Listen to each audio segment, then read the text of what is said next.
God sent Moses and Aaron to Pharaoh to demand that he release the Hebrews from slavery, but Pharaoh said no. And even when Moses and Aaron performed miraculous signs in front of him, his heart grew hard and he would not listen to them. So after this, God sends a set of 10 plagues on the Egyptians. Each one of those plagues can be seen as a direct slap in the face to the different gods of Egypt, showing that the God of the Hebrews was much more powerful than any of them. With the coming of each plague, Pharaoh decides to let the Hebrews go, but every time the plague subsides, he changes his mind. So God sends another plague. First, God causes the Nile to turn to blood, rendering Hapi, the god of the Nile, powerless. However, Pharaoh's magicians were able to do the same thing. Second, God causes frogs to overflow the Nile, rendering Heket, the frog-headed goddess of fertility and water, powerless. However, this was something Pharaoh's magicians could also do. God then turns the dust into gnats, and Geb, god of earth, and Khepri, the beetle-headed god of creation, and Thoth, the god of magic, are all rendered powerless. And Pharaoh's magicians failed to make any miracles this time. God then sends flies everywhere, rendering Khepri, the beetle-headed god of creation, powerless. At this point, God begins to distinguish between Egypt and Israel, and doesn't allow the plagues to harm the Israelites. God then causes the livestock to die, and Bat, the cow-headed goddess, and the bull-cool gods, Apis, Bukis, and Manuas, are all rendered powerless. At this point, the text says that Pharaoh hardened his heart and still would not let the Israelites go. God then causes boils to appear all over the skin of the Egyptians, rendering Isis, the goddess of medicine, and Sekhmet, the lion-headed deity of plagues, powerless. Now the text says the Lord hardened Pharaoh's heart, but this is already after Pharaoh had hardened his own heart. And God sends giant hailstones on the land. At Nut, the sky goddess, and Set, the god of chaos and thunder, are rendered powerless. God then sends locusts to devour every green thing. And Sennahem, who is possibly the locust-headed god of protection from pestilence, is rendered powerless. God then sends thick darkness over the land, and Horus, the sky god, and Ra, the god of the sun, and the right eye of Horus, are rendered powerless.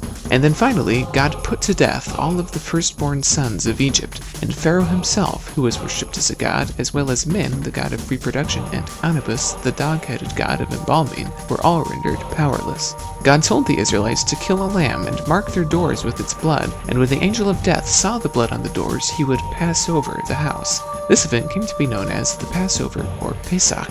The death of the lamb pointed back to God's promise to Abraham, but it also pointed forward to the death of Christ. The New Testament refers to Christ as our Passover lamb because he died in our place. Also, Jesus was crucified during the week of the Passover celebration.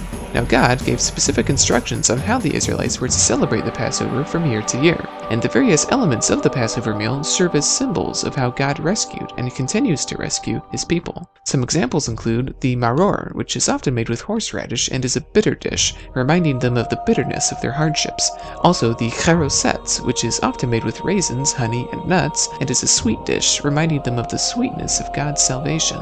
And the text says that at midnight the Lord struck down all the firstborn in Egypt, from the firstborn of Pharaoh who sat on the throne to the firstborn of the prisoner who was in the dungeon, and the firstborn of all the livestock as well. Pharaoh and all his officials and all the Egyptians got up during the night, and there was loud wailing in Egypt, for there was not a house without someone dead.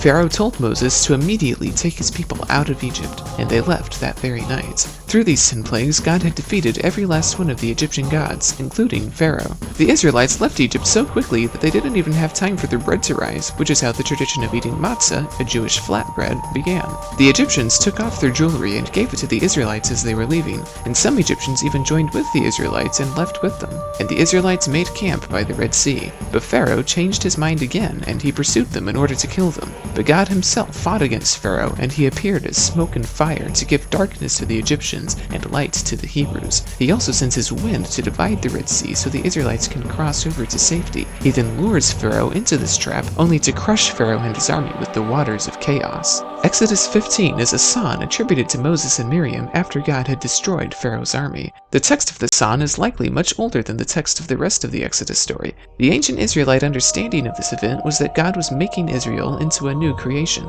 The Red Sea, like all seas in the Old Testament, serves as a symbol of chaos and death. When God parts the sea, he does so with his wind, or his spirits, his ruach, bringing order to chaos. And God condemns all other gods, represented by Pharaoh and his army, to be lost forever in the chaos. But he brings his people through to the other side, out of death and into a new life.